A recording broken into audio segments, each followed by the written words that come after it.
বাবা হাগু করতে গিয়ে এত দেরি হলো, হাগু কি আটকে গেছিল নাকি পুঁতে? ও কি কথাবার্তা হবে বুকা চুদা, হাগা কেন আটকাবে? হাইকবো হিগে আসবো তবে তো। বেশ ঠিক আছে, পয়সা দাও। তোর হাতে কি গান মারাইতে দেবো? আমি বৌমাকে দেবো 500 টাকা।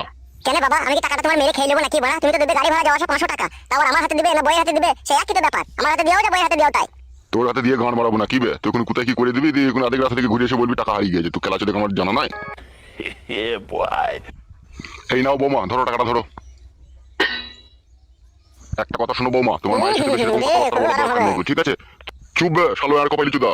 আর বলবে বৌমা যে মা তুই একা বয়স্ক মানুষ, তুই এখানে একা রান্না বান্না করে খেতে খুবই অসুবিধা হচ্ছে, আর ওখানে কোনো অসুবিধা হবে না। আমার শ্বশুরের বেগুনের বাগান আছে, ঠিক আছে? সবজি মালের কোনো অভাব নেই, কোনো অসুবিধা নেই, পাশাপাশি দুটো ঘর, তোর কোনো টেনশন নাই, তুই খাবি দাবি ওখানে আরামসে থাকবি। এইভাবে বুঝিয়ে পারিয়ে নিয়ে চলে আসবে। কি কি বুঝতে পেরেছো বৌমা? ঠিক আছে বাবা, বুঝতে পেরেছি। বাবা বলবে বল। বে বলবে না বাবা, তাহলে যাবো না বাবা, বলে দিলাম শাশুড়ি বাড়ি। আচ্ছা ঠিক আছে বলবো না, বল কি বলবি বল। 125 টাকা আমাকে আলগা দিয়ে দাও বাবা।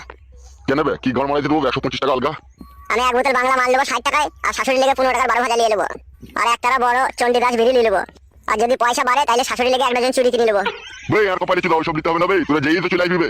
বড়া এই জীবনে প্রথম শ্বশুর বাড়ি যাচ্ছে, শাশুড়িকে যদি কিছু কিনে না দিতে পারি, শাশুড়ির জন্য যদি 1 ডজন চুড়ি না নিয়ে যেতে পারি, যদি 15 টাকার 12 ভাজা কিনে যেতে না পারি, শাশুড়ি যদি ফুচকা খাইতে যদি ফুচকা না খাইতে পারি, বড়া করে আমাকে জামাই বলে মানবে নাকি? তোমার কথা শুনে বাবা কোনো জায়গায় আমি সম্মান পাইও নি আর পাবো না।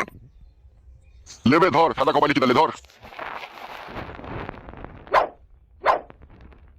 বাবা তাহলে এখন আমরা আসছি বাবা। হ্যাঁ বৌমা যাও, কোনো টেনশন করার দরকার নেই, যাও। বাবার কাছ থেকে একটু আশীর্বাদ নিয়ে নাও, যাতে রাস্তাতে কোনো বিপদ আপদ না হয়। আমি আশীর্বাদ দেবো না। সব সময় ঠাকুমা করো না, ঠিক আছে? রাস্তায় বেরিয়ে যাচ্ছি, বিপদ আপদ হবে কি না হবে, বাবা মার আশীর্বাদ থাকলে আর বিপদ আপদ হয় না। বুঝলে কেন তুমি বলো তো? তাই নাকি বউ, সত্যি কথা বলছিস তো? হ্যাঁ গো সত্যিই বলছি। তাইলে তো লিখতে হবে। হ্যাঁ নিয়ে নাও। বিদায় দেন পিতা গো, ও পিতা বিদায় দেন আমারে গো, গুণের পিতা, পিতা গো। শাশুড়ির বাড়ি যাব পিতা গো, ও পিতা কি বলে সালাম দুব গো, গুণের পিতা, পিতা গো। শাশুড়ি যদি জানতে চাই গো, ও পিতা আমায় নিয়ে কি করবে তোমার বাবা, বাবা গো। আমি কিন্তু সত্যিটা বলবো গো শাশুড়িকে, ও বাবা বলবো গো, তোমার উপরে চেপে চড়া মারবে গো আমার বাবা, বাবা গো। বে খানকি ছেলে, তুই যেতে হবে না, তুই থাক বাড়িতে, বৌমা খাই যাক। কেন বাবা, মানে আমি নতুন জামা প্যান্ট পরলাম আর আমি যাবো না বললে কি করে হবে? বুকা চুদা সব বাজে বাজে কথা বলছিস কেন বে? তোর শাশুড়িকে নিয়ে আমি খারাপ কাজ করবো? বুকা চুদাকে কানে মারবো কোনে এক চর। কিছু করবো না তো বাবা? না বে শালো। ঠিক আছে বাবা, কথা দিলে মনে থাকে জানো। চলো শোনাবো, হাঁটো।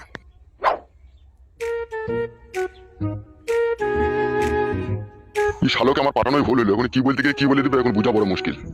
শালো বিয়ানকে ছাড়া যদি তুই খালি হাতে বাড়ি ফিরেছিস, তা তোদের দুজনকে বাড়িতে খেলাবো আমি। খানকি ছেলে সুইরের বাচ্চা, আজও বেগুন গাছে জল দেয়নি।